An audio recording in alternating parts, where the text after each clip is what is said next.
철로 역정 다시 5. 존 버니언 지음, CJ 로빅 편집, 마이크 윈머 그림, 최종훈 옮김. 13. 알랑거리는 원수들을 물리치고 믿음을 새롭게. 두 갈래 길 가운데 어느 쪽으로 갈지 결정하려는 참에 낯빛이 어두운 남자가 하얀 망토를 두르고 다가와서 왜 여기서 서성이냐며 물었다. 순례자들은 새 예루살렘 성으로 가려고 하는데 어느 길을 선택해야 할지 몰라서 고민이라고 대답했다. 낯선 사내는 흔쾌하게 말했다. 걱정 말고 따라오세요. 나도 그리 가는 길이니까요. 그래서 크리스천과 소망은 그 남자를 따라 나섰다. 사내가 둘을 이끌어간 길은 조금씩 굽어서 나중에는 새 예루살렘 성과는 아주 동떨어진 방향으로 틀어지고 말았다. 그처럼 엉뚱한 쪽으로 가게 됐음에도 불구하고 순례자들은 전혀 의식하지 못하고 무작정 따라가기만 했다. 사내는 두 사람이 눈치채지 못하는 사이에 미리 그물을 쳐둔 자리까지 유인했다. 갑자기 그물에 갇힌 크리스천과 소망은 어쩔 줄을 모르고 허둥거렸다. 사나이의 시커먼 등에서 하얀 망토가 주르르 흘러내렸다. 순간 순례자들은 덫에 걸렸음을 직감했다. 아무리 버둥거려도 그물에서 벗어날 길이 없음을 알게 된 두 사람은 그 자리에 주저앉아 엉엉 울었다. 이윽고 크리스천이 소망에게 말했다. 이제야 뭘 잘못했는지 알겠네. 목자들이 아첨쟁이들을 조심하라고 그토록 타이르지 않았나? 이웃에게 아첨하는 사람은 그의 발 앞에 그물을 치는 사람이라는 지혜자의 말이 무슨 소린지 이제 알겠어. 소망은 무릎을 치며 말했다. 멸망시키는 자의 길을 피할 수 있도록 목자들이 지도까지 쥐어주었건만 새카맣게 잊어버리고 펼쳐보지도 않았어요. 남들이 어떠했든지 나만은 주님께서 하신 말씀을 따랐기에 약탈하는 무리의 길로 가지 않았습니다. 라고 했던 걸 보면 다윗은 이 부분에서 우리보다 훨씬 슬기로웠던 모양입니다. 꼼짝없이 그물에 갇힌 순례자들은 할 일 없이 주저앉아 어처구니 없는 실수를 저지른 자신을 책망했다. 바로 그때 빛나는 옷을 입은 천사가 다가오는 게 보였다. 손에는 가는 줄을 꼬아 만든 채찍을 들고 있었다. 천사는 크리스천과 소망 앞에 서더니 어디서 왔으며 무얼 하고 있느냐고 물었다. 둘은 시온으로 가는 순례자들이며 낯빛이 어둡고 흰 망토를 걸친 사기꾼이 자신도 그리 간다기에 따라 나섰다가 이 꼴이 됐노라고 입을 모았다. 채찍을 든 천사는 말했다. 놈은 아첨쟁이입니다. 빛의 천사로 가장한 거짓 사도죠. 그러곤 그물을 찢어 벌리고 둘을 풀어주며 일렀다. 나를 따라오십시오. 바른 길까지 안내해드리겠습니다. 천사는 아첨쟁이를 따라 나서기 시작한 지점까지 순례자들을 데려다 주었다. 마침내 큰 길에 들어서자 환한 옷을 입은 이가 물었다. 어젯밤은 어디서 보내셨습니까? 크리스천과 소망은 깊은 산맥에 있는 목자들의 쉼터에 묵었노라고 했다. 그러자 천사는 목자들한테서 정확한 길이 표시된 지도를 받았느냐고 되물었다. 둘은 고개를 끄덕였다. 밝게 빛나는 옷을 입은 이가 말했다. 갈림길에 이르렀을 때 지도를 꺼내서 방향을 가늠해 봤습니까? 순례자들이 깜빡 잊었노라고 순순히 자백하자 천사는 목자들에게서 아첨쟁이를 조심하란 소리를 들었느냐고 질문했다.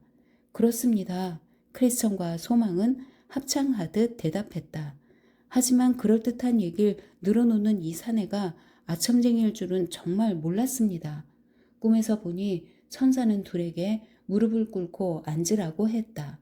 그러고는 매섭게 채찍질을 했다.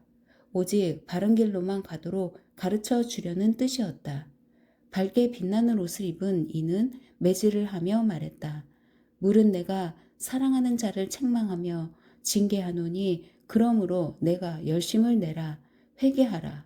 아울러 목자들이 준 지도를 잘 살펴서 거기 표시된 대로만 따라가라고 거듭 당부하고 나서 본래 가던 길로 돌려보냈다.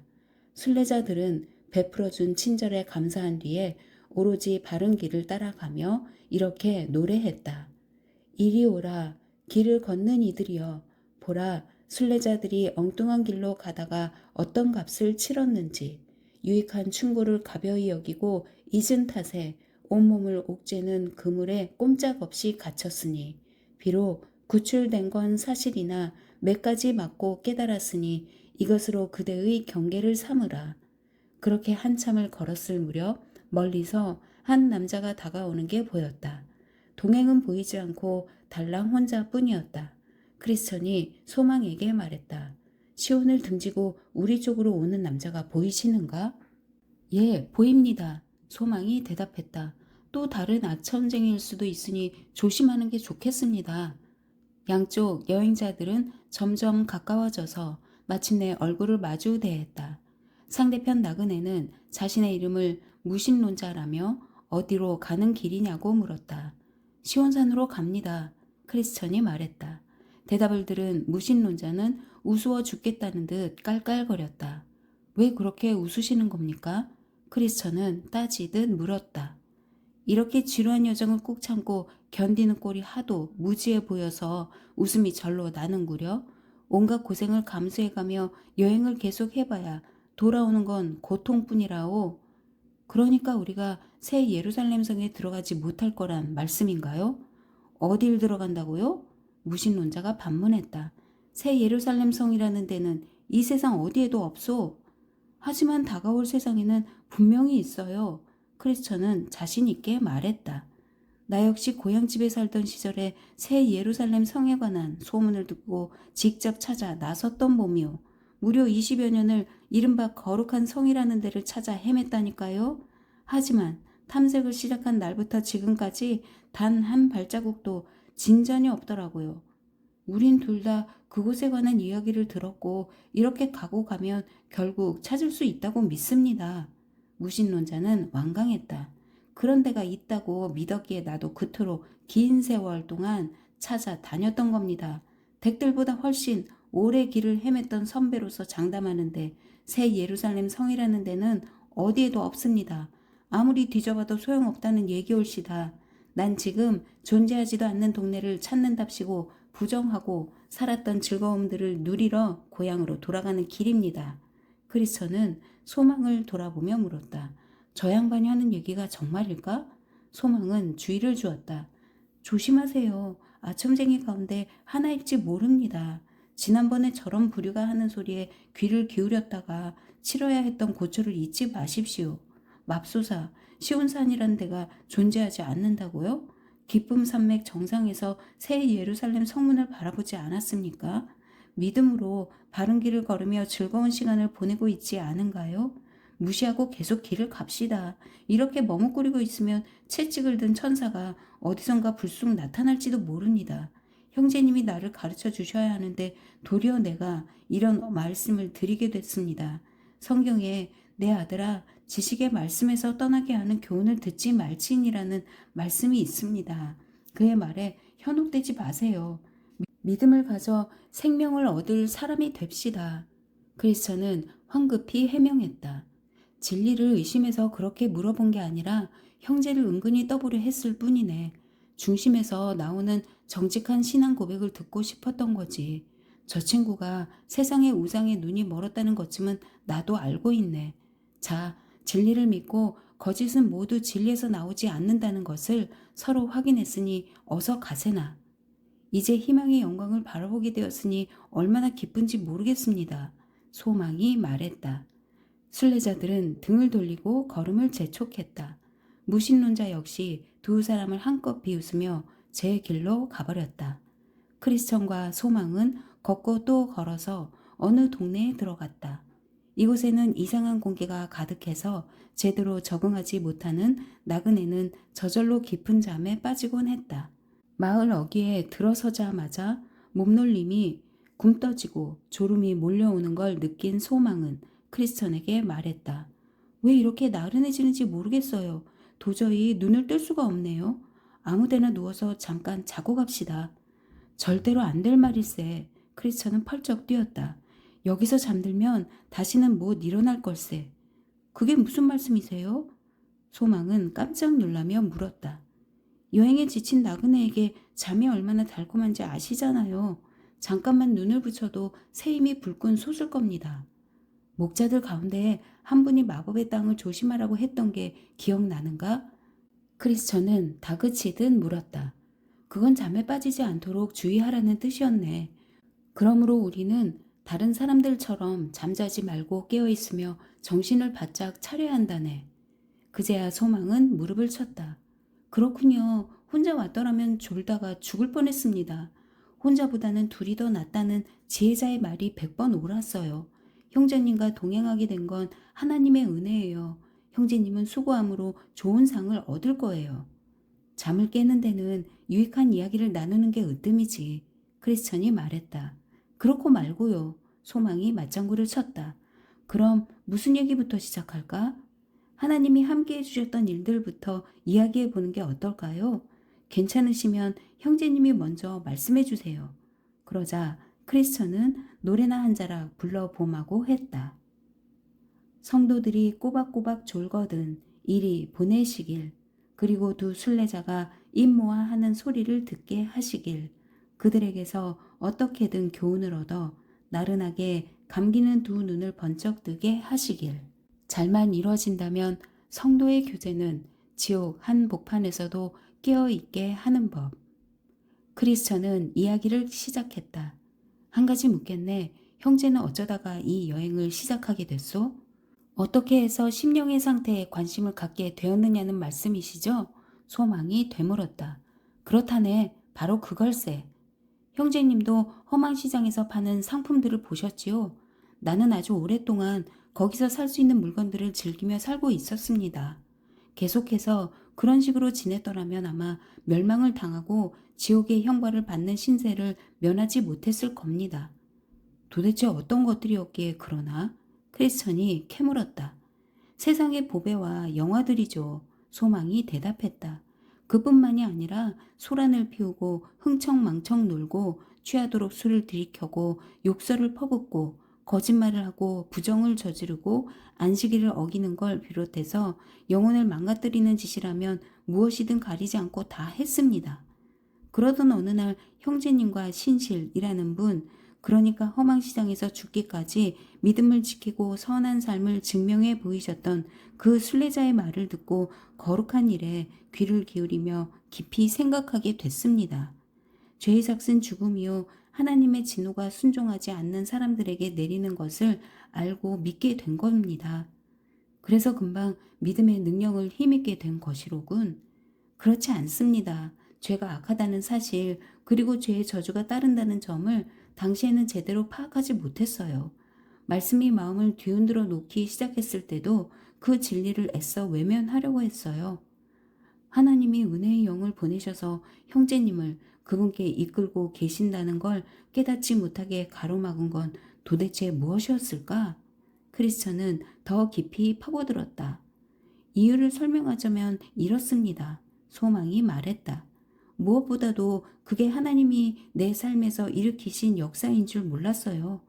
허물을 깨닫게 하셔서 죄인의 삶을 돌이키는 역사를 시작하시리라고는 꿈에도 생각지 않았거든요. 아직도 육신은 죄의 매력에 사로잡혀 있었던지라 쉬 내팽개 칠 수가 없기도 했고요. 회개하기를 망설였던 또 다른 이유는 옛 친구들과 어울려 뒹구는 게 너무 좋아서 헤어질 엄두가 나지 않았기 때문이에요. 마지막으로 죄를 확실하게 의식할 때마다 너무도 괴롭고 겁이 나서 아예 떠올리고 싶지 않았어요. 그러고 나면 마음과 영혼이 덜어 평안해지기도 하던가? 네, 하지만 금방 되살아나서 예전처럼, 아니 더 힘들어가게 심령을 괴롭혔어요. 어떨 때 죄가 떠오르던가? 크리스천이 물었다. 꼽자면 10손가락이 모자라요. 대충 이런 경우들이죠. 거리에서 선량한 이들을 만난다든지, 성경 읽는 소리가 들린다든지, 머리가 아프다든지, 이웃 사람이 병들었다는 소문을 들었다든지, 상여소리가 귀에 울린다든지, 죽음을 생각한다든지, 누군가 갑작스레 세상을 떠났다는 부고를 받는다든지 하는 경우죠. 하지만 그 어느 것보다 죄의식이 마음 깊이 파고들며 심령을 괴롭힐 때는 심판이 코앞에 닥쳤다는 사실이 가슴에 사무치는 순간이었어요. 죄악에서 비롯된 죄책감을 쉬 떨쳐버리고 자유로워질 수 있던가? 크리스천이 캐물었다. 그럴 수 없었어요. 소망이 고백했다. 예전에 대수롭지 않게 짓던 죄 가운데 어느 하나를 다시 저지른다는 생각만 해도 양심이 찢어지는 것 같았습니다. 그럴 때는 어떤 마음이 들던가? 생활 방식을 바꿔야겠다 싶더군요. 그렇지 않으면 저주를 피할 수 없을 것 같았어요. 노력을 해봤나? 물론이죠. 소망이 대꾸했다. 죄를 피하는 건 물론이고 죄를 일삼는 친구들도 버렸어요. 뿐만 아니라 기도하고 성경을 읽고 죄를 기억하며 눈물을 흘리고 이웃에게 진리를 전하는 따위의 신앙적인 책임을 다하는데도 열심을 냈고요. 그 밖에도 이루 헤아릴 수 없을 만큼 많아요.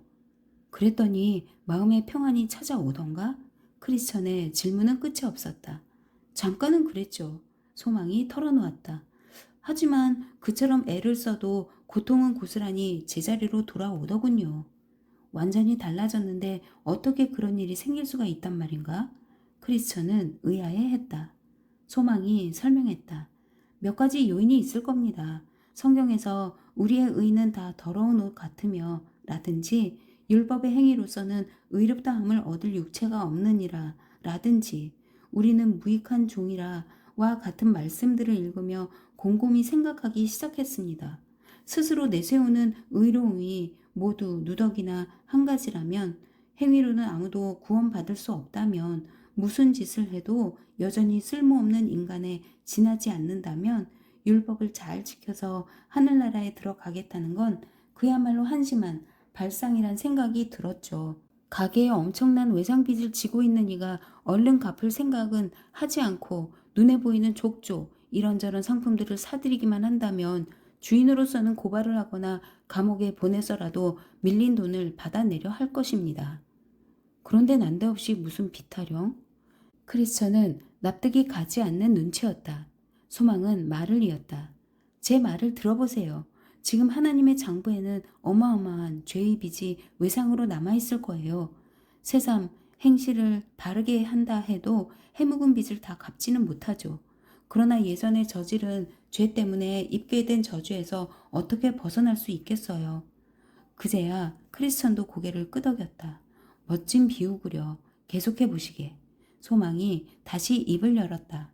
답답하고 괴로운 점은 그뿐이 아닙니다. 잘 살아보려고 안간힘을 쓰고 있지만 잘 들여다보면 그 속에도 죄가 섞여 있는 게 문제입니다. 해묵은 죄, 여기에는 제법 착한 짓을 하며 지내고 있다는 자부심과 교만도 포함됩니다. 를 싹 무시한다 해도 결론은 분명했죠.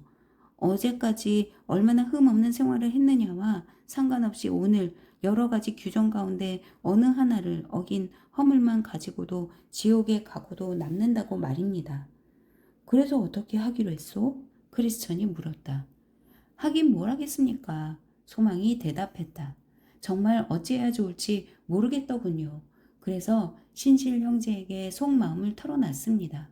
우린 서로 알고 지내던 사이였거든요. 형제는 죄를 알지도 못하는 분의 의로움을 덧입지 않는 한 자신은 아무 말할 것도 없고 온 세상의 의로움을 죄다 끌어모아 내밀어도 구원을 받지 못한다고 했어요. 신실 형제의 말이 옳다는 생각이 들던가? 크리스천이 질문했다. 열심히 노력해서 생활 태도를 바꾼 데 만족하고 즐거워하던 시절에 그런 얘기를 들었으면 바보 같은 소리라고 웃어 넘겼을 거예요. 하지만 그때는 이미 내가 한없이 연약한 존재이고 지극히 선한 행동에도 죄가 들러붙어 있다는 사실을 깊이 자각하고 있었기 때문에 신실 형제의 의견에 수긍할 수밖에 없었어요. 하지만 그런 얘기를 들으니까 정말 어딘가에는 단 한 번도 죄를 짓지 않은 이가 있겠구나 싶던가? 솔직히 말씀드려서 처음에는 이상하게만 들리더라고요. 그런데 계속해서 신실 형제와 교제하면서 대화하다 보니까 분명히 그런 분이 계신다는 믿음이 생겼어요. 소망이 말했다. 그분이 누구인지 어떻게 하면 그분께 힘입어 의롭게 될 수 있는지 신실 형제에게 물어봤나? 크리스천은 아주 궁금해했다. 그렇습니다. 소망이 대답했다. 지극히 높으신 하나님의 오른편에 앉아 계신 주 예수님이 바로 그분이라고 하더군요. 세상에 계시는 동안 수많은 역사를 일으키셨으며 고난받으시고 십자가에 달려 돌아가셨다는 사실을 믿기만 하면 그분께 기대어 의로워질 수 있다고 했어요. 그래서 신실 형제에게 물어봤죠. 어떻게 그분의 의로움이 하나님 앞에서 다른 이들을 의롭게 할 수 있느냐고요. 예수님은 스스로 전능하신 하나님인데 자신을 위해서가 아니라 내게 그럴 만한 자격을 주시려고 수치스러운 죽음마저 마다하지 않고 받아들이셨다고 하더라고요. 예수님과 그분이 나를 위해 해주신 일들을 신뢰하며 주님의 거룩함이 고스란히 내 것이 된다는 것이죠. 그래서 말도 안 되는 소리라고 했죠. 그런 분이 나 같은 인간을 구해주실 까닭이 없다고 생각했거든요. 신실 형제는 뭐라고 하던가? 가서 직접 그분을 만나보라고 했어요. 주제 넘은 짓이 될 거라고 해도 막무가내였어요. 주님이 날 부르셨다는 거예요. 예수님에 관한 책을 주면서 마음 편히 찾아가도 괜찮다고 격려하더군요. 하늘과 땅은 다 없어질지언정 그 책에 기록된 말씀은 점 하나, 획 하나도 없어지지 않을 거라고 자신있게 말했어요. 그래서 죽게 가면 무엇 해야 합니까? 라고 물어봤어요. 무릎을 꿇고 엎드려 온 마음과 정성을 다해 하나님께서 친히 임해 주시길 구하라기에 다시 부탁했어요. 어떻게 간구해야 하는지 가르쳐 달라고요. 그랬더니 일단 죽게 가면 그분이 은혜의 보좌에 앉아 계신 게 보일 거래요. 찾아오는 이들을 용납하고 용서하기 위해 1년 365일 하루도 빼놓지 않고 거기서 기다리신다고요. 이번에는 막상 주님을 뵈면 무슨 말을 해야 할지 모르겠다고 했어요. 신실 형제는 이렇게 해보라더군요. 하나님, 이 죄인을 불쌍히 여겨주셔서 예수 그리스도를 알고 또한 믿게 해 주십시오. 주님의 의로움을 덧입지 않으면 죽을 수밖에 없다는 걸 잘 알고 있기 때문입니다. 하나님은 자비로우신 분이시고 예수 그리스도를 보내어 세상의 구세주가 되게 하셨으며 더 나아가 저처럼 불쌍한 죄인을 위해 외아들을 아낌없이 내어주셨음을 듣고 배웠습니다. 저는 정말 죄인입니다. 주님, 이렇게 찾아왔으니 은혜를 베푸셔서 내 영혼을 구해 주십시오. 독생자 예수 그리스도의 이름으로 기도합니다. 아멘. 그래서 시키는 대로 따라 했나? 크리스천이 미심쩍은 표정으로 물었다. 그럼요. 소망은 자신있게 말했다. 한 번만 아니라 수없이 되풀이했죠. 결국 하늘 아버지께서 독생자를 보내주셨나? 처음에는 아니었어요. 2번, 3번, 4번, 5번, 6번, 기도에도 마찬가지였어요. 소망은 솔직하게 고백했다. 그래서 어떻게 했는데? 크리스천이 재촉했다. 어찌해야 할지 막막하더라고요. 집어치울 생각이 들지는 않던가? 수백 번도 더 들었죠. 소망이 대꾸했다. 그런데 왜 포기하지 않았지? 신실 형제의 얘기가 사실이라고 믿었기 때문입니다. 그리스도의 의로우심에 힘입지 않으면 온 세상이 다 힘을 합쳐도 날 구원할 수 없을 것 같았어요. 그래서 속으로 생각했어요. 기도하기를 멈추면 죽을 수밖에 없다고요. 기왕 죽을 거라면 은혜의 보좌 앞에서 죽고 싶었어요. 비록 더디더라도 그때를 기다려라. 반드시 오고야 만다. 늦어지지 않을 것이다. 라고 생각한 거죠. 그래서 하늘 아버지께서 아들을 보여주실 때까지 꾸준히 기도했습니다. 하나님이 독생자를 어떻게 보여주시던가? 크리스천이 물었다. 소망이 설명했다. 육신의 눈이 아니라 마음의 눈으로 그분을 보았어요. 자초지종을 설명하자면 이렇습니다. 어느 날인가 아주 서글픈 기분이 들었습니다. 난생 처음 겪어보는 슬픔이었어요. 더할 나위 없이 깊고도 악랄한 죄를 지었다는 생각에 가슴이 미어지는 것 같았어요. 지옥에 떨어져서 영원한 형벌을 받을 수밖에 없는 신세라는 생각이 들더군요. 그런데 갑자기 주 예수님이 하늘에서 굽어보시며 말씀하시는 게 보였어요. 주 예수 그리스도를 믿으라. 그리하면 내가 구원을 받을 것이다. 냉큼 대답할 수밖에 없었습니다. 그러나 주님, 저는 크나큰 죄인입니다. 예수님이 그러시더군요. 내 은혜가 내게 족하도다. 제가 여쭈었죠. 주님, 믿는다는 게 도대체 뭔가요? 그러자 문득 내게로 오는 사람은 결코 줄이지 않을 것이요. 나를 믿는 사람은 다시는 목마르지 않을 것이라는 말씀이 떠오르면서 믿는다는 것과 그분께 나온다는 게 같은 뜻이라는 깨달음이 들었어요. 한마디로 예수님께 나오느니 그리스도께서 구원해 주심을 바라고 온 마음을 다해 달려 나오는 이들이 바로 주님을 믿는 이라는 거죠. 눈물이 왈칵 쏟아지더군요. 울면서 여쭤봤습니다. 주여, 정말 저처럼 커다란 죄인도 용납하시고 구원해 주십니까? 그때 주님의 음성이 들렸어요. 내게로 오는 사람은 내가 물리치지 않을 것이다. 다시 여쭤봤어요. 하지만 제 믿음이 진정으로 주님께 토대를 두고 있음을 어떻게 알 수 있습니까? 그분이 말씀하셨어요. 그리스도 예수께서 죄인을 구원하시려고 세상에 오셨다. 그러므로 그리스도는 율법의 끝마침이 되셔서 모든 믿는 사람에게 의가 되어 주셨다.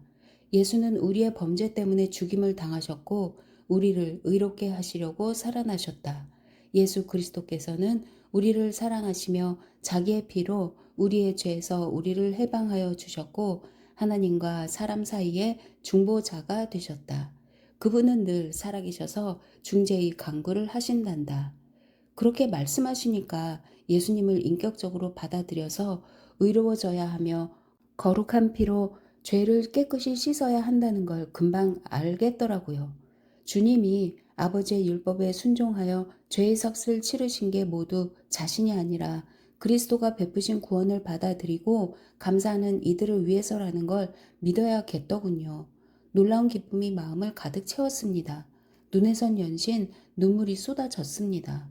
그분의 이름과 그 백성 그리고 예수 그리스도의 길을 사랑하는 마음이 충만해진 겁니다. 그리스도께서 참으로 형제의 영혼에 찾아오셨구려. 크리스천은 고개를 끄덕였다. 그래서 그대의 심령에 구체적으로 어떤 변화가 일어났는지도 얘기해 주게나. 소망이 말했다.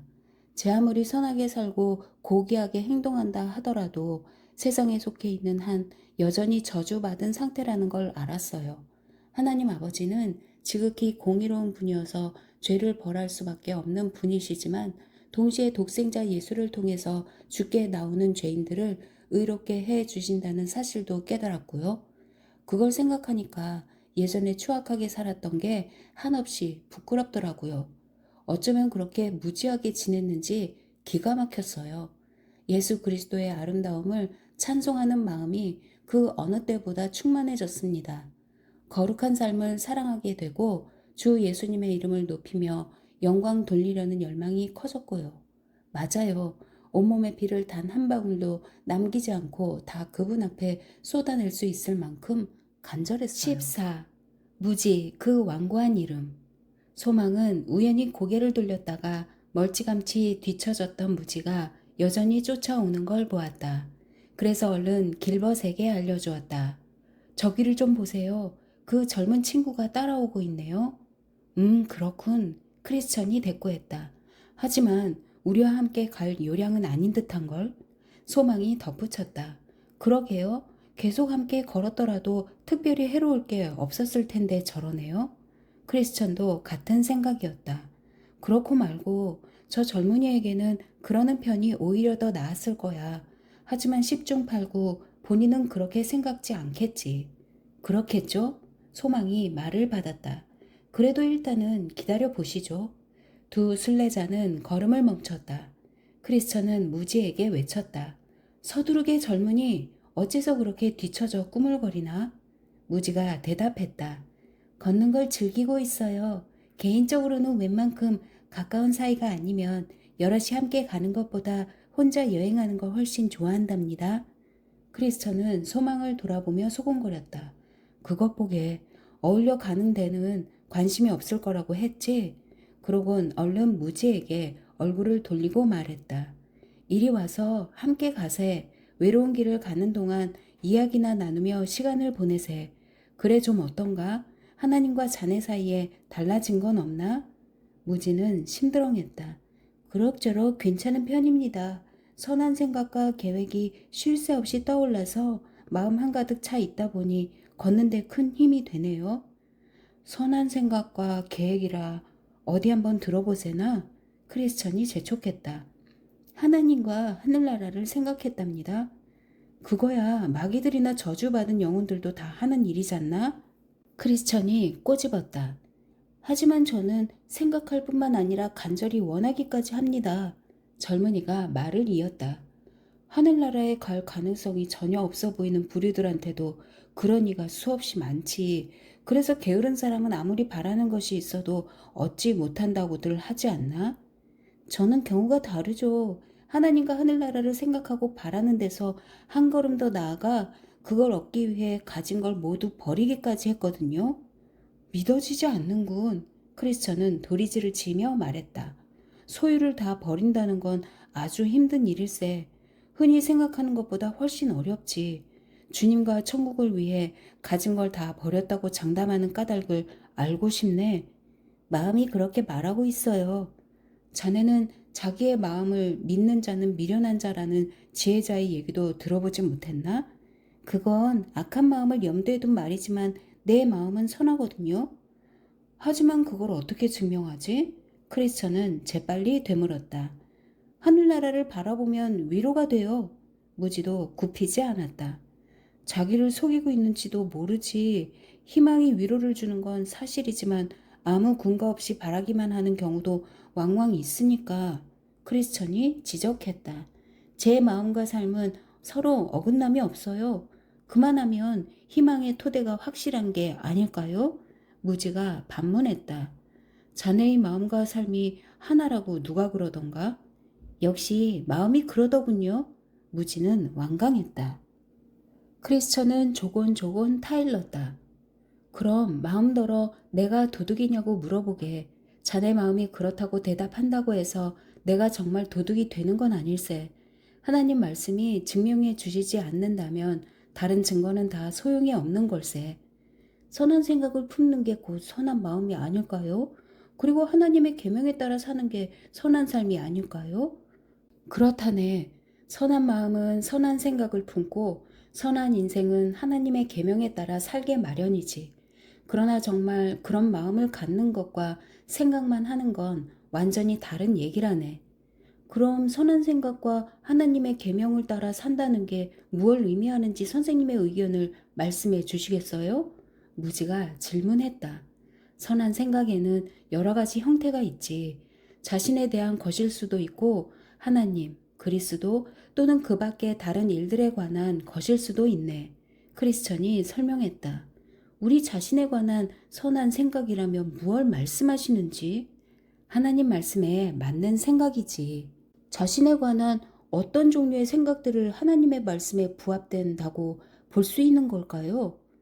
성경과 똑같은 관점으로 자신을 판단할 때 비로소 바른 생각이 되는 걸세. 조금 더 구체적으로 말하자면 하나님 말씀은 자연 상태의 인간에 대해 의의는 없나니 하나도 없다고 가르치네.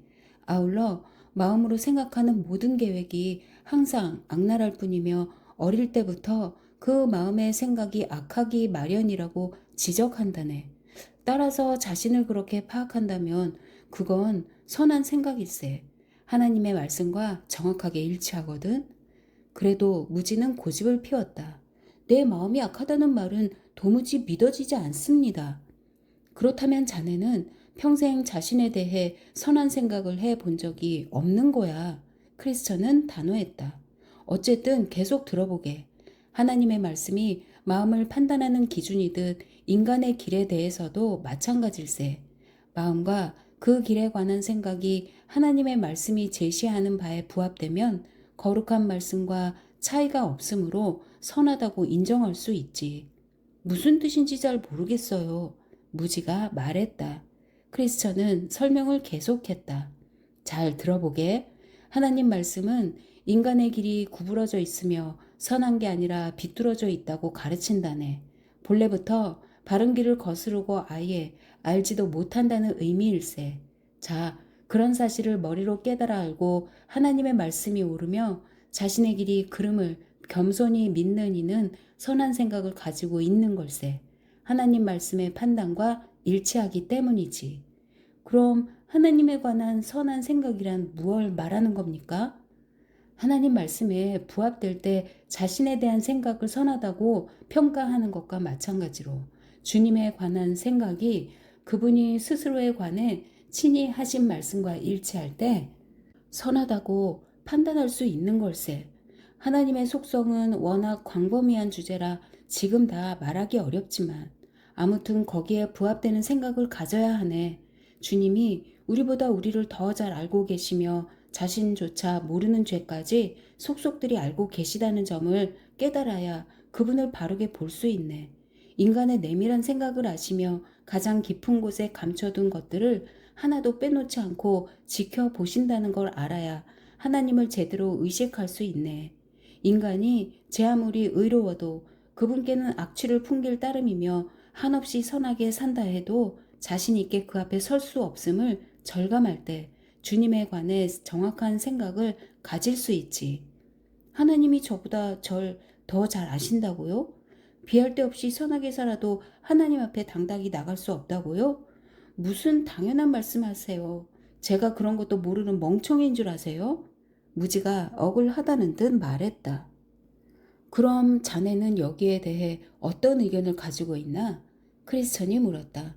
한마디로 그리스도를 믿고 의롭다 하심을 받아야 한다고 생각합니다. 무지가 대답했다. 주님이 필요하다는 사실조차 실감하지 못하면서 그분을 믿어야 한다고 말하다니 도대체 어찌된 셈인가? 크리스천이 따지고 들었다. 자네는 근원적인 결함과 실질적인 연약함을 전혀 깨닫지 못하고 있네. 자신과 삶을 생각하는 자세로 미루어 보면 그대는 그리스도의 인격적인 의로움에 힘입어 하나님 앞에서 의롭다고 인정받을 필요를 전혀 느끼지 못하는 것 같네. 그러면서도 어떻게 그리스도를 믿는다고 말할 수 있나? 뭐라고 하시든 전 분명히 믿습니다. 하지만 뭘 믿는다는 거지? 무지는 거침없이 대답했다. 그리스도께서 죄인들을 위해 돌아가셨음을 믿습니다. 그리고 주님의 법에 순종하면 너그럽게 받아주셔서 저주에서 풀려나게 하시며 하나님 앞에서 의로운 백성으로 인정해 주실 거라고 믿습니다. 하나님은 그리스도의 공로를 감안해서 신앙적인 의무를 다하려는 제 노력을 기꺼이 받아주시고 의롭다 해 주시리라고 믿습니다. 자네의 신앙 고백에 관해 몇 마디 짚고 넘어가겠네. 크리스천은 답답했다. 첫째로 자네는 실체가 없는 신앙을 가졌네. 성경 말씀 어디에도 그런 기록은 없네. 뿐만 아니라 그리스도의 인격적인 의로움과 상관없이 의로워지려고 하는 거짓 믿음을 추구하고 있네. 자네가 말하는 신앙은 그리스도를 인격 그 자체가 아니라 행위를 의롭게 하시는 분으로 몰아가는 셈이네. 당연히 심판날 하나님의 진노를 면할 수 없을 걸세. 인간을 의롭게 하는 참다운 믿음은 율법의 그늘 아래서는 구원받을 가망이 전혀 없음을 깨닫는 데서 시작되네. 주께 나와 그분의 의로움을 피난처로 삼는 심령들은 오직 그리스도의 의로움만이 하나님의 인정을 받을 수 있음을 잘 알고 있지. 독생자의 순종과 인간의 노력이 뒤섞인 무언가로는 하나님 앞에서 의로워질 수 없네. 자네의 순종은 쓸모없으며 죄로 가득 차 있거든. 하나님이 죄의 삭스로 받으시는 건 예수 그리스도의 순종이 전부일세. 진정한 신앙은 영혼을 재촉해서 그리스도의 의로우신 가운데로 도망쳐서 마땅히 받아야 할 저주에서 벗어나게 해준다네. 주님의 의를 덧입어야 하나님 앞에 흠 없는 모습으로 설 수 있으며 그분을 통해야만 죄의 빚을 탕감받고 하늘 아버지 품에 안길 수 있는 거지. 맙소사! 무지는 버럭 소리를 질렀다. 인간의 공로가 없어도 그리스도가 이루신 역사로 충분하다는 걸 믿으란 얘기입니까? 그리스도와 그분의 의로우심을 믿으면 바로 그 순간부터 완전히 자유로워집니다. 따라서 선생님과 같은 사고방식을 가졌다가는 정욕을 죄고 있던 고삐가 느슨해져서 하나님 명령에 불순종하고 마음의 욕심을 채우게 될 겁니다. 자네 이름이 무지라고 했지? 이름값 한번 제대로 하는군. 크리스천은 혀를 찼다. 그대의 대답을 들으면 내 판단이 옳았다는 걸 여실히 볼 수 있네. 어떤 의로움이 인간을 의롭게 하는지, 어떻게 믿어야 하나님의 맹렬한 진노에서 자신의 심령을 안전하게 지킬 수 있는지 도무지 감을 잡지 못하니 하는 말일세. 그뿐이 아니야. 그리스도의 의로움에 힘입어 구원을 받는다는 신앙이 어떤 결과를 가져오는지 새카맣게 모르고 있어. 그런 믿음은 마음을 사로잡아 하나님께 굴복시켜서 그분의 이름과 말씀, 그분의 길과 백성들을 사랑하게 만들지. 영혼을 구원하는 믿음은 자네가 무식하게 상상하는 것처럼 마음껏 악을 저지를 수 있는 면허증이 아니야. 선한 일을 행하고 싶어하는 뜨거운 마음과 그럴 힘을 줄 따름이지. 그때 듣고만 있던 소망이 끼어들었다. 형제님, 저 친구에게 그리스도가 하늘에서 임하신 적이 있는지 한번 물어보세요. 어라? 그럼 선생님들은 계시 따위를 믿는단 말인가요? 무지가 기가 막히는 모양이었다. 개인적으로는 두 분을 비롯해서 비슷한 소리를 하고 다니는 이들은 하나같이 머리가 조금 이상해진 양반들이라고 생각해요. 소망은 아랑곳하지 않고 말했다. 맙소사, 그리스도는 하나님 안에 숨어 계셔서 육신의 힘으로는 도저히 파악할 수 없다네. 따라서 하늘 아버지가 아들을 보여주시지 않는 한 세상 누구도 구원하시는 은혜를 제대로 알 수가 없는 걸세. 두 분은 그렇게 믿으세요. 저는 제 식대로 믿겠습니다. 무지는 고집을 피웠다. 제 신앙 역시 선생님들의 믿음 못지않다고 생각합니다. 두 분처럼 괴상망측한 상념에 사로잡혀 있는 게 꼭 좋은 믿음은 아니니까요. 그러자 크리스천이 말했다. 간단히 한마디만 더 하겠네. 이건 그렇게 가볍게 이야기할 문제가 아닐세. 이미 내 친구가 똑 부러지게 말했지만 나도 단언할 수 있어. 아버지가 알려주시지 않으면 아무도 예수 그리스도를 알 수 없네. 믿음도 매한가질세. 그리스도를 단단히 붙잡게 해주는 바르고 선한 믿음은 하나님의 넘치도록 위대하신 권능에서 비롯되는 법이거든. 정신을 바짝 차리고 자네의 사악함을 똑바로 보고 주 예수님께 달려가게나. 그분은 하나님의 의로움 그 자체일세. 예수님은 곧 하나님이시니까. 오직 그리스도의 의로움을 믿어야 저주에서 구원을 받을 수 있다네.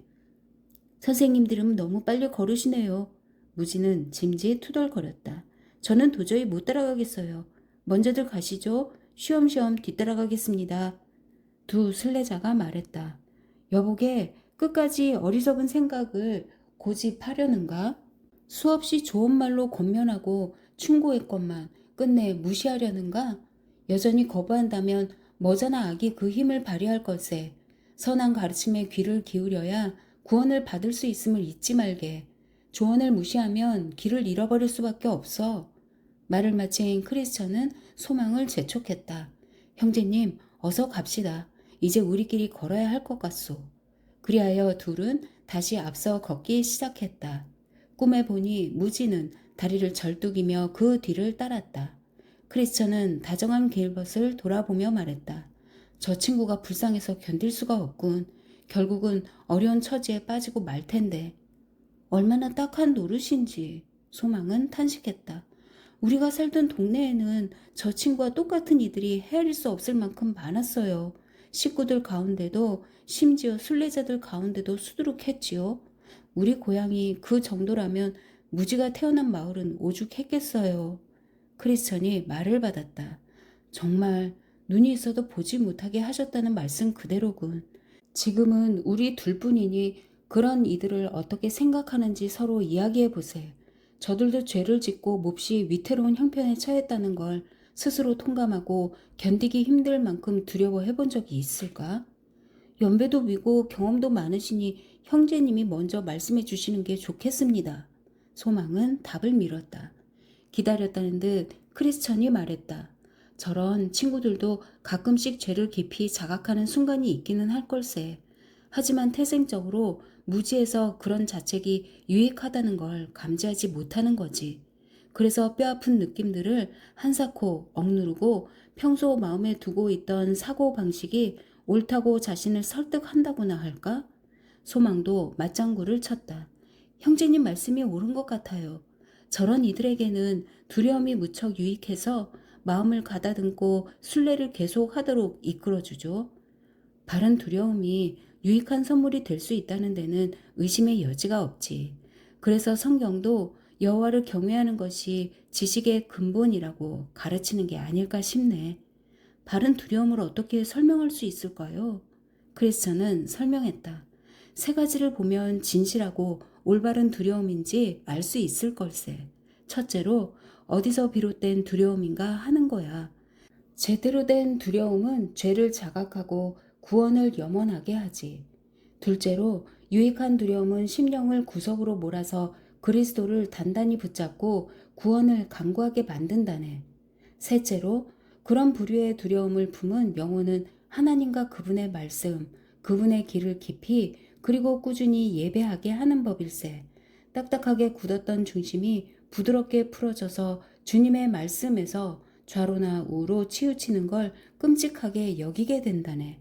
하나님을 욕되게 한다든지 성령님을 슬프게 한다든지 원수들에게 주님을 헐뜯을 빌미를 주는 따위에 대단히 민감한 마음을 품게 되지. 100번 옳은 말씀입니다. 핵심을 정확히 짚어주셨어요. 이제 마법의 땅을 얼추 지나지 않았을까요? 왜 얘기가 지루한가? 천만에요. 소망은 손사래를 쳤다. 그냥 여기가 어디쯤인지 알고 싶었을 뿐이에요. 앞으로 신리쯤 더 가야 한다네. 다시 하던 얘기로 돌아가자면 크리스천은 말을 이었다. 무지한 이들은 스스로 범한 죄를 분명히 깨닫는 데서 오는 두려움이 자신들에게 아주 유익하다는 걸 전혀 모르고 있네. 그래서 어떻게든 그 공포감을 떨쳐버리려고 안달을 하는 걸세. 어떻게들 발버둥 친답디까? 소망이 물었다. 크리스천이 대답했다. 우선 하나님이 주시는 두려움까지도 마귀에게서 비롯된 공포감으로 여긴다네. 멸망으로 이끄는 감정이라고 생각하니 있는 힘껏 물리치려들 수밖에. 둘째로 그런 두려움이 신앙을 망친다고 믿지. 실제로는 망치고 자시고 할 믿음조차 없으면서 말일세. 그래서 그런 정서가 뿌리 내리지 못하게 마음을 꽁꽁 걸어 잠그는 거야. 셋째로 아무것도 두려워해서는 안 된다고 생각한다네. 속으로는 겁에 질려 있으면서도 겉으로는 짐짓 당당한 척 하는 거지. 마지막으로 두려움이 오랫동안 스스로 거룩하게 산 결과 얻게 됐다고 굳게 믿는 알량한 인성마저 앗아갈지 모른다고 걱정하는 걸세. 그래서 젖먹던 힘까지 짜내서 저항하는 거라네. 몇 가지는 알고 있었습니다. 더 선명하게 자신을 알기 전에는 내게도 그런 모습들이 있었거든요. 소망이 말했다. 이제 무진한 친구 얘기는 그만하고 다른 주제를 가지고 유익한 대화를 나눠보세. 크리스천이 제안했다. 좋습니다. 소망은 반색을 했다. 하지만 이번에도 형제님이 먼저 시작하시죠. 한 10년 전쯤인가? 형제의 고향 근처에 살고 있던 감시라는 일을 알고 있나? 크리스천이 물었다. 당시만 해도 신앙이 돈독하기로 명성이 높았던 인물일세. 아다마다요. 정직마을에서 3km 남짓 떨어진 타락동네라는 데 살았어요. 원위치라는 양반과 이웃 사이였죠. 맞네. 둘이 한 지붕 아래 살았지. 아무튼 한동안 잠시는 자신의 죄가 심각한 수준이며 그대로 가다가는 엄청난 대가를 치르게 된다는 걸 깨닫고 깊이 고민했었네. 형제님 말씀대로입니다. 소망이 말했다. 저는 그 양반댁과 5km 남짓 떨어진 곳에서 살았거든요. 마음이 괴로울 때마다 종종 찾아와서 한바탕 눈물바람을 하곤 했지요. 얼마나 불쌍하던지 하지만 아주 가망이 없어 보이지는 않았어요. 하긴 주여 주여 하는 자마다 구원을 받는 건 아니니까. 다시 크리스천이 입을 열었다. 한 번은 나더러 순례 여행을 떠나겠다고 하더군. 지금 우리처럼 말이야. 그런데 차츰 자력 구원, 일한 자와 가까워지더니 아주 딴 사람이 돼버렸다네. 놀라 자빠질 일이었지. 일단 그 양반 이야기를 시작했으니 어째서 잠시나마 그 비슷한 성향을 가진 이들이 돌연히 뒷걸음질을 치기 시작하는지 의견을 나눠보면 좋겠습니다. 소망이 말했다. 아주 유익한 토론이 되겠군. 형제부터 말해보게. 제 소견으로는 4가지 이유가 있는 것 같아요. 소망이 나섰다.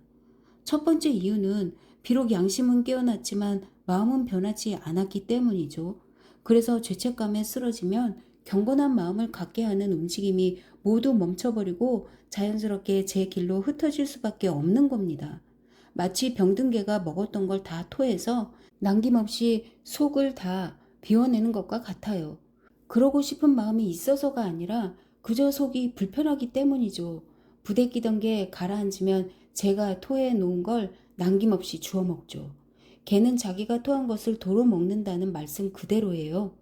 결국 지옥에서 맛보게 될 끔찍한 고통이 무서워서 하늘나라를 갈망한다면 그 느낌과 저주에 대한 공포감이 둔해지는 순간 하늘나라와 구원을 기대하는 열망도 식어버릴 게 분명합니다. 죄책감과 두려움이 사라지는 동시에 천국과 거기서 누릴 행복에 대한 기대가 죽어버리고 예전에 걷던 길로 되돌아가는 거죠. 뒷걸음질을 치는 두 번째 이유는 두려움의 노예가 되어 거기에 휘둘리는 까닭입니다. 쉽게 말해서 사람을 두려워한다는 거예요. 사람을 두려워하면 올무에 걸리게 된다고 성경이 가르치는데도 말이죠. 지옥불이 훨훨 타오르는 소리가 귀에 생생하게 들리는 동안은 하늘나라를 애타게 찾는 것처럼 보이지만 그 무섬증이 약해진다 싶으면 금방 딴 마음을 품기 일쑤예요. 가진 걸 다 잃어버릴 수도 있는 모험을 피하고 얼마든지 모면할 수 있는 어려움에 쓸데없이 빠져들지 않으려면 세상의 기준에 맞춰 현명하게 처신하는 게 좋겠다고 판단하는 거죠. 사람들이 성실한 순례자를 가만두지 않을 거라는 두려움에 쫓겨 세상으로 다시 끌려 들어간다는 말입니다. 다음 이유는 진실한 신앙을 가지는 걸 부끄러워하는 마음을 가진 탓에 돌뿌리에 걸려 비틀거리는 게 아닌가 싶습니다. 오만하고 방자하기 이를 데 없어서 참다운 믿음을 천하고 한심한 것쯤으로 치부하죠. 그래서 지옥과 임박한 진노를 겁내는 마음이 다소나마 가라앉으면 곧장 옛길로 돌아가고 맙니다.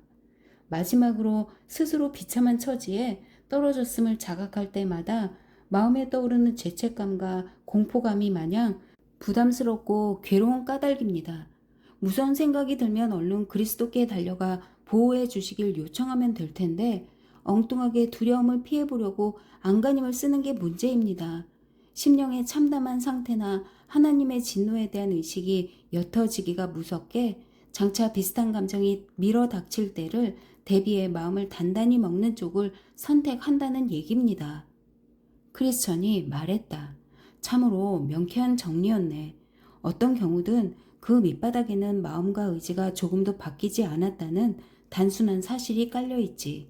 한마디로 진실한 회개가 없다는 말일세. 재판관 앞에 서서 덜덜 떨고 있는 죄인과도 같아. 겉보기에는 진심으로 뉘우치는 것 같지만 가장 깊숙한 곳에는 스스로 저지를 죄에 대한 회함보다 감옥에 대한 두려움이 더 크게 자리를 잡고 있거든. 그러니 풀려나자마자 다시 범죄를 저지를 수밖에. 정말로 마음을 고쳐 먹었다면 당연히 악한 짓을 그만뒀을 걸세. 뒷걸음질 치는 이유를 제가 정리했으니 이번에는 저들이 어떻게 옛길로 돌아가는지 생각해 봅시다. 형제님이 말씀해 주시지요. 소망이 화제를 돌렸다. 그러지. 크리스천은 목소리를 가다듬었다.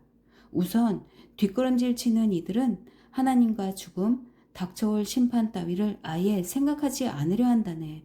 그러자니 은밀하게 기도를 드린다든지 정욕을 누른다든지 심령을 두루 살핀다든지 스스로 지은 죄를 괴로워한다든지 하는 따위의 개인적인 의무들을 점점 소홀히 하게 마련이고 아울러 건강하고 따뜻한 크리스천들과 어울리길 싫어하게 되지. 이처럼 아주 사적인 저항을 계속하다가 마침내 강단에서 선포하는 하나님 말씀을 듣는다든지 성경을 읽는다든지 다른 그리스도인들과 함께 모인다든지 하는 공적인 의무에도 냉담해질 걸세. 집회에 빠지는 건 물론이고 더불어 교제하지 않는 걸 합리화할 욕심에 다른 크리스천들을 헐뜯으며 심지어 위선자라고 손가락질하기를 일삼기도 해. 성도들과의 교제를 끊어버린 뒤에는 세속적이고 문란하며 욕심 사납고 음란하고 제멋대로인 이들과 가까워지기 시작한다네. 새로 사귄 벗들은 얼른 돌아서서 육체적이고 음란한 세상 관습을 쫓으라고 열심히 꼬드기게 되어 있고 물론 처음에는 아주 은근하게 유혹하겠지만 그러다 평소에 경건하다고 생각했던 이가 무슨 꼬투리 잡힐 일을 하거나 죄를 짓는 걸 보면 얼른 가져다가 자기 죄를 합리화하는 핑계요 본보기로 써먹지. 그처럼 몰래 숨어서 죄를 짓는 단계를 넘어서면 대놓고 못된 짓을 저지르기에 이르네. 결국은 마음이 돌같이 굳어져서 됨됨이를 있는 그대로 드러내게 되지. 놀라운 은혜가 임해서 막아주지 않는 한 다시 참담한 죄의 구렁텅이로 빠져들어 간다네. 자신을 속이며 영원히 멸망해가는 거지. 15.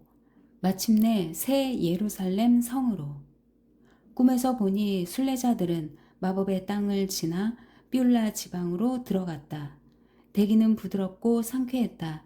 길이 곧바로 동네를 관통하고 있었으므로 여행하는 내내 편안하고 즐겁게 걸을 수 있었다. 새들은 지지배배 사방에서 지저귀었다. 가는 곳마다 온갖 꽃들이 화사하게 피어 있었다. 간간히 맷 비둘기 우는 소리도 들렸다. 밤낮 없이 햇살이 환하게 비쳤다. 뷸라는 죽음의 그늘 골짜기 넘어 절망 거인의 손길이 미치지 못하는 곳에 있었으며 의심의 성 따위는 아예 보이지도 않았다. 대신 순례자들이 가려고 하는 거룩한 성이 한눈에 들어왔다. 크리스천과 소망은 주민들 몇몇을 만나기도 했다. 여기는 하늘나라와 맞닿아 있는 지역이었으므로 빛나는 옷을 입은 천사들이 예사롭게 돌아다니곤 했다. 이곳은 신랑이 신부를 반기듯이 내 하나님께서 너를 반기실 것이라는 신랑과 신부 사이의 계약이 새로워지는 자리이기도 했다. 빵과 포도주가 떨어지는 법이 없었다. 순례 여행을 하는 동안 줄곧 아쉬워하던 것들이 여기선 차고 넘쳤다. 크리스천과 소망은 새 예루살렘 성에서 들려오는 커다란 음성을 들었다. 딸 시온에게 일러주어라. 보아라, 너의 구원자가 오신다. 그가 구원한 백성을 데리고 오신다. 그가 찾은 백성을 앞장 세우고 오신다. 뷸라의 주민들은 두 순례자를 거룩한 백성, 여호와께서 구속하신 자, 찾은 바 된 자라고 불렀다. 크리스천과 소망은 이 지방을 지나가면서 여행을 하며 거친 그 어느 동네에서보다도 크게 기뻐했다. 새 예루살렘으로 다가갈수록 성 전체가 진주와 귀한 보석으로 지어졌으며 모든 길이 금으로 포장되어 있는 걸 볼 수 있었다. 본래 금빛 찬란한 데다가 영광의 햇빛까지 비치니 한시 바삐 달려가고 싶은 마음에 크리스천은 그만 몸살이 나고 말았다. 소망도 한바탕 병치레를 했다. 증상이 너무 심해서 여정을 중단하고 갈망에 몸부림치며 비명을 질러대야 했다. 너희가 내 님을 만나거든 내가 사랑 때문에 병들었다고 말하여 다오 라는 말씀이 이해가 가고도 남았다. 한참을 끙끙거린 뒤에야 기운을 차릴 수 있었다. 마침내 다시 새 예루살렘을 향해 떠난 크리스천과 소망은 과수원과 포도원을 거쳐 큰 길 쪽으로 활짝 열려있는 정원에 이르렀다. 때마침 정원사가 나와서 길가에 서 있었다. 순례자들이 물었다. 이 멋진 포도원과 정원들은 어떤 분의 소유입니까? 정원사가 대답했다. 모두 임금님의 것입니다. 스스로 즐기시기 위해 그리고 순례자들에게 기쁨을 주기 위해 심으신 것들입니다. 그러면서 잠시 들어와서 쉬다 가라고 초대했다. 그뿐 아니라 임금님이 가장 좋아하는 산책로와 정자들도 보여주었다. 크리스천과 소망은 잠깐 앉았다가 깜빡 잠이 들었다. 꿈에서 보니 순례자들은 잠을 자면서 그동안 여행하면서 나눈 것보다 훨씬 많은 이야기를 나누었다. 포도원에서 나는 열매들은 너무나 달콤해서 먹기만 하면 자면서도 말을 할 수가 있기 때문이다. 얼마나 지났을까? 잠에서 깨어난 두 순례자는 새 예루살렘 성으로 올라갈 채비를 했다. 하지만 정금으로 만들어진 성이 햇살을 받아 너무나 장엄해진 덕에 특별히 만든 도구를 써서 눈을 가리지 않고는 똑바로 바라볼 수가 없었다. 그렇게 걷고 또 걷던 크리스천과 소망은 금빛 옷을 입고 얼굴에서 해처럼 밝은 빛이 쏟아져 나오는 두 남자를 만났다. 남자들은 어디서 오는 길이냐고 묻기에 대답을 해 주었더니 그동안 어디서 묵었으며 어떤 어려움과 위기를 겪었고 무슨 위로와 즐거움을 얻었느냐고 캐물었다. 자초지종을 시시콜콜 설명하자 두 남자가 말했다. 새 예루살렘 성에 들어가기까지 이제 고작 2가지 난관이 남았을 뿐입니다. 크리스천과 소망은 함께 가달라고 부탁했다. 두 남자는 그렇게 하자면서 덧붙였다. 하지만 거룩한 성에는 각자 자신의 믿음을 가지고 혼자 들어가야 합니다. 이렇게 해서 다들 성문이 보이는 곳까지 걸어갔다. 그런데 한 줄기 강물이 성문으로 가는 길을 가로막았다. 강물은 깊고 건너갈 다리는 없었다. 순례자들은 강을 보며 할 말을 잃었다. 새로 일행이 된 남자들이 말했다. 새 예루살렘 성문으로 가자면 반드시 강을 건너야 합니다. 크리스천과 소망은 혹시 성문으로 가는 다른 길은 없느냐고 물었다. 두 남자는 지체 없이 대답했다. 있기는 하죠. 하지만 세상이 생긴 이래 지금까지 엘리야와 에노 단 2명만 그 길을 지나가도록 허락을 받았습니다. 그 밖에는 마지막 나팔 소리가 들리는 날까지 누구도 그 길을 지나갈 수 없어요. 순례자들 그 가운데서도 특히 크리스천은 깊이 낙담했다. 여기저기 두리번거렸지만 달리 강을 건널 길은 보이지 않았다. 두 순례자는 뒤늦게 합류한 길벗들에게 강물의 깊이가 어디나 사시장철 똑같으냐고 물었다. 더러 수심이 얕아질 때가 있지만 특별히 언제라고 지목하긴 어렵다는 대답이 돌아왔다. 수심이 얼마나 깊고 얕으냐는 그곳의 임금님을 믿는 신앙의 깊이에 달렸기 때문이라는 것이다. 어쩔 수 없이 둘은 강에 뛰어들었다. 들어가자마자 크리스천은 물속으로 깊이 빠져 들어가기 시작했다. 당황한 순례자는 길벗 소망에게 큰 소리로 외쳤다. 발붙일 곳이 없는 깊고 깊은 수렁에 빠졌네. 물속 깊은 곳으로 빠져 들어갔으니 큰 물결이 나를 휩쓸어 가는구려. 소망은 다급하게 대꾸했다. 기운을 내세요. 발이 바닥에 닿는 느낌이 들어요. 괜찮아요. 크리스천은 울부짖었다. 형제님, 죽음의 덫이 나를 덮친 게 틀림없으니 아무래도 적과 꿀이 흐르는 땅은 못 볼 것 같소. 순간 짙은 어둠과 공포가 크리스천을 덮쳐서 한치 앞을 내다볼 수 없는 지경이 되었다. 크리스천은 제정신이 아니었다. 옛 기억들도 도움이 되지 않았다. 순례 여행을 하면서 겪었던 즐겁고 행복한 일들을 일깨워줘도 조리 있게 이야기를 이어나가지 못했다. 입만 열면 두렵다는 말만 했다. 성문에 가기는커녕 강물에서 헤어나지 못하고 죽음을 맞지는 않을까 잔뜩 겁에 질린 눈치였다. 순례에 나서기 전에 그리고 여행 도중에 저지른 죄를 떠올리며 몹시 괴로워했다. 잡다한 귀신과 악령들에 시달리는 듯 끊임없이 헛소리를 해댔다. 소망이 할 수 있는 일이라곤 형제의 머리가 물에 잠기지 않도록 떠받치고 있는 것뿐이었다. 그렇게 붙들고 있음에도 불구하고 크리스천은 물속에 완전히 빠져들었다가 반쯤 죽어 떠오르기 일쑤였다. 소망은 쉴 새 없이 말을 걸며 크리스천을 다독였다. 형제님, 성문이 보입니다. 사람들이 우리를 맞으러 나와서 기다리네요. 하지만 크리스천은 사람들이 기다리는 건 내가 아니라 형제일 거요. 처음 만날 때부터 지금까지 자네는 줄곧 소망을 잃지 않았으니 라고 대답할 뿐이었다. 소망은 불쌍한 순례자에게 소리쳤다. 형제님도 마찬가지잖아요. 크리스천은 힘없이 말했다. 똑바로 살았더라면 지금쯤 주님이 도와주셨겠지만 죄를 지은 탓에 올무에 걸리게 하시고 이렇게 버려둔 채 떠나신 거야. 소망은 포기하지 않고 설득했다. 형제님, 악인들은 죽을 때에도 고통이 없으며 몸은 멀쩡하고 윤기까지 흐른다. 사람들이 흔히들 당하는 그런 고통이 그들에게는 없으며 사람들이 의뢰당하는 재앙도 그들에게는 아예 가까이 가지 않는다는 말씀을 벌써 잊으신 겁니까?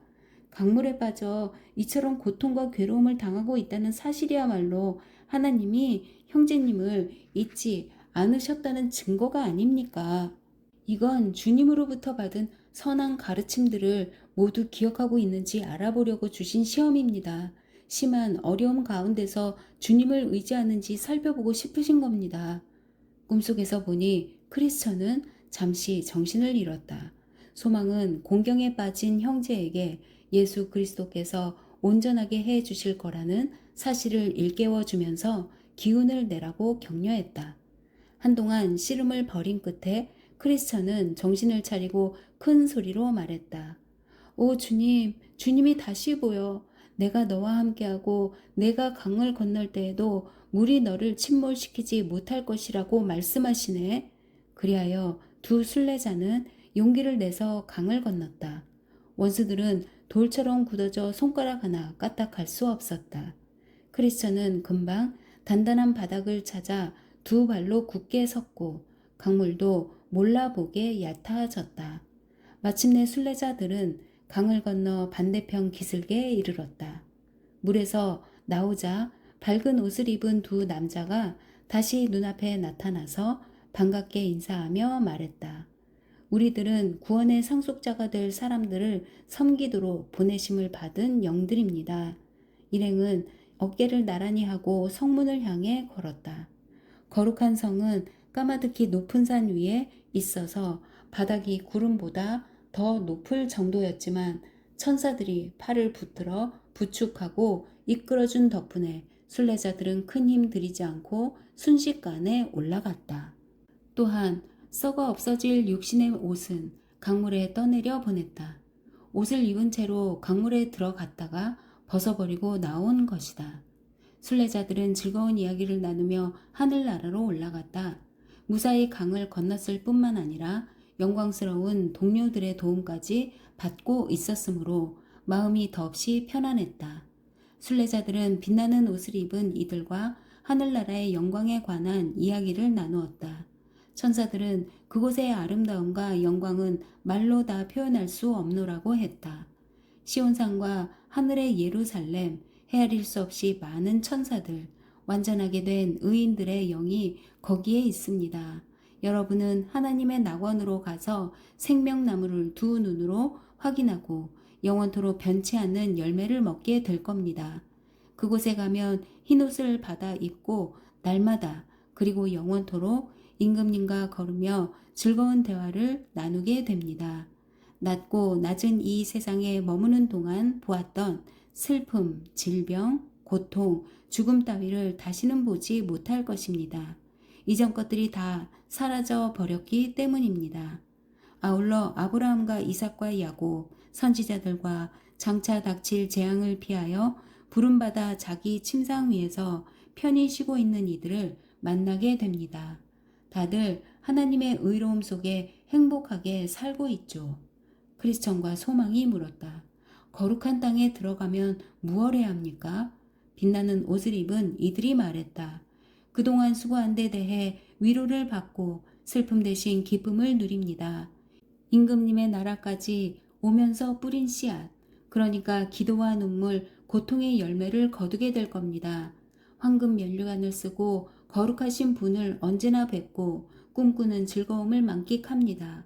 그분을 참 모습대로 뵙게 될 것이기 때문입니다.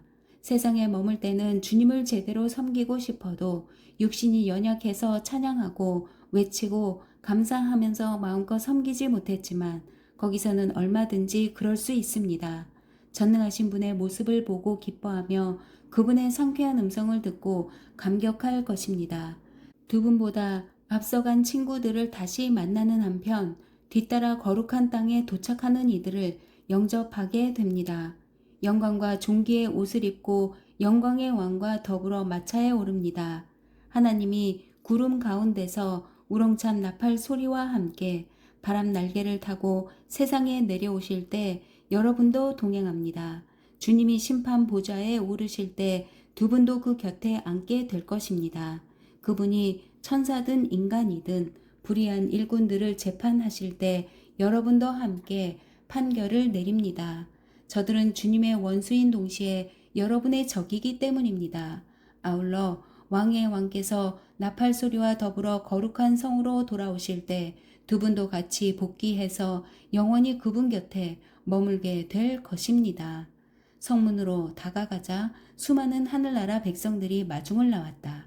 순례자들과 동행했던 빛나는 옷을 입은 천사들이 무리를 향해 말했다. 세상에 사는 동안 주님을 사랑했으며 그 거룩한 이름을 위해 모든 걸 버린 이들입니다. 그분은 이 순례자들을 데려오라고 명령하셨습니다. 그래서 이 두 사람이 기쁨으로 구속자의 얼굴을 뵙기를 꿈꾸던 바로 그곳으로 안내해 온 것입니다. 설명을 들은 하늘나라 백성들은 큰 소리로 외쳤다. 어린 양의 혼인잔치에 청함을 받은 자들은 복이 있도다. 때마침 그 자리에는 임금님의 악대도 희고 빛나는 예복을 입고 순례자들을 맞으러 나와 있었다. 나팔수들은 하늘나라가 쩌렁쩌렁 울리도록 웅장하고도 감미로운 음악을 연주했다. 연주자들은 커다란 함성과 나팔 소리로 크리스천과 소망에게 극진한 환영의 인사를 전했다. 그러고는 순례자들을 사방에서 애워쌌다. 마치 중요한 인물을 호위하듯 전후 좌우에 둘러서서 더 높은 곳으로 이끌었다. 행진하는 동안에도 줄곧 장엄하고 아름다운 음악을 연주해서 두 사람의 도착을 알렸다. 누구라도 그 장면을 보았더라면 하늘나라 전체가 크리스천과 소망을 반가이 맞이하는 느낌이 들었을 것이다. 그렇게 걸어가는 동안 나란히 선 나팔수들은 즐거운 음악과 더불어 표정과 몸짓으로 두 순례자들에게 한 식구가 된 걸 말할 수 없이 환영한다는 신호를 보냈으며 마중을 나오게 돼서 얼마나 기쁜지 모른다는 얘기를 수없이 되풀이했다. 하늘나라를 향해 걸어가는 내내 크리스천과 소망은 천사들의 멋진 모습과 아름다운 음악 소리에 빨려 들어갈 것만 같은 느낌이었다. 그렇게 일행은 새 예루살렘 성이 한눈에 들어오는 자리에 도착했다. 바로 그때 성 안의 종들이 일제히 울리기 시작했다. 두 순례자를 반기는 의미였다. 하지만 무엇보다 훈훈하고 즐거운 건 그처럼 멋진 이들과 영원히 함께 살게 되었다는 사실이었다. 크리스천과 소망의 기쁨을 어찌 말과 글로 다 표현할 수 있겠는가. 둘은 성문을 향해 나갔다. 문 앞에 이르자 금으로 아로새긴 글귀가 보였다.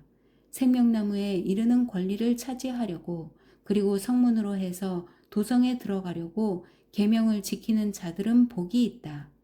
꿈에서 보니 환하게 빛나는 옷을 입은 이들이 크리스천과 소망에게 문을 두드리라고 했다. 순례자들이 그 말에 따르자 에녹과 모세, 엘리야가 문간에 나타났다. 천사들이 두 사람을 대신해서 하나님의 위대한 일꾼들에게 말했다.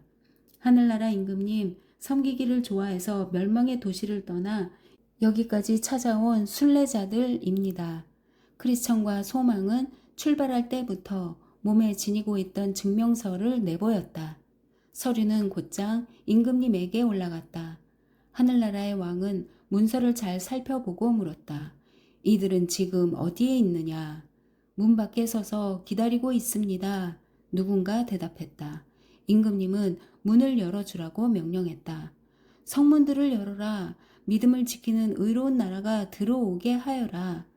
크리스천과 소망은 문을 지나 성 안으로 들어섰다.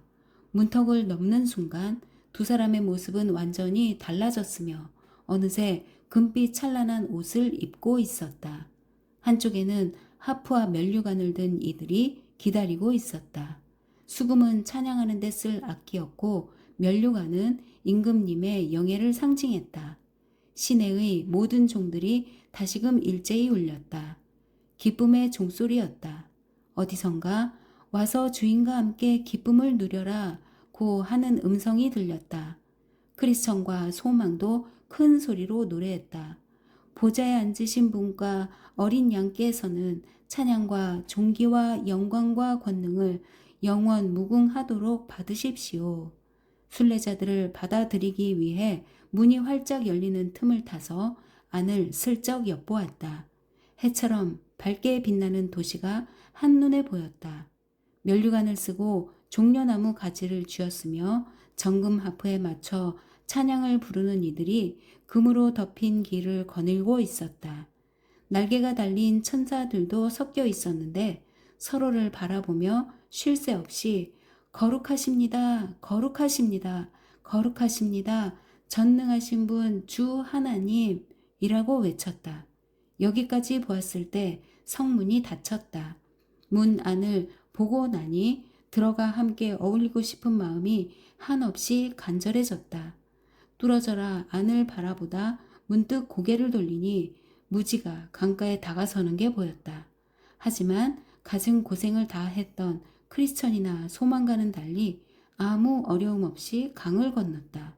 뱃사공, 헛꿈이 노를 저어 건네준 덕분이었다. 건너편에 도착한 무지는 앞서 지나간 두 순례자처럼 산을 올라갔다. 마중을 나오거나 거룩한 성으로 가는 동안 응원해주는 이는 단 한 명도 보이지 않았다.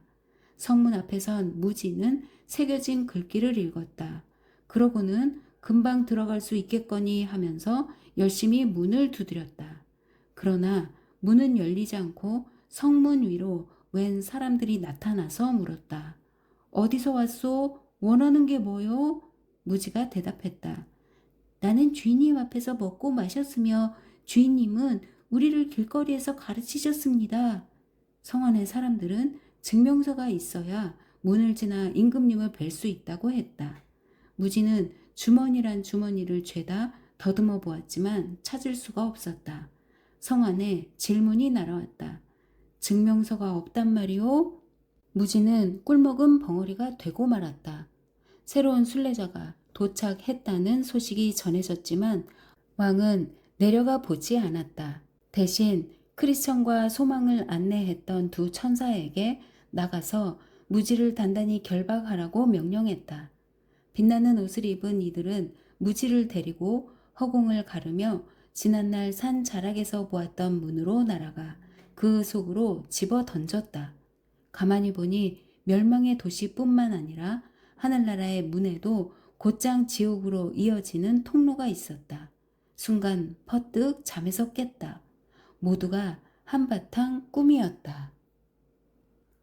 맺는 글.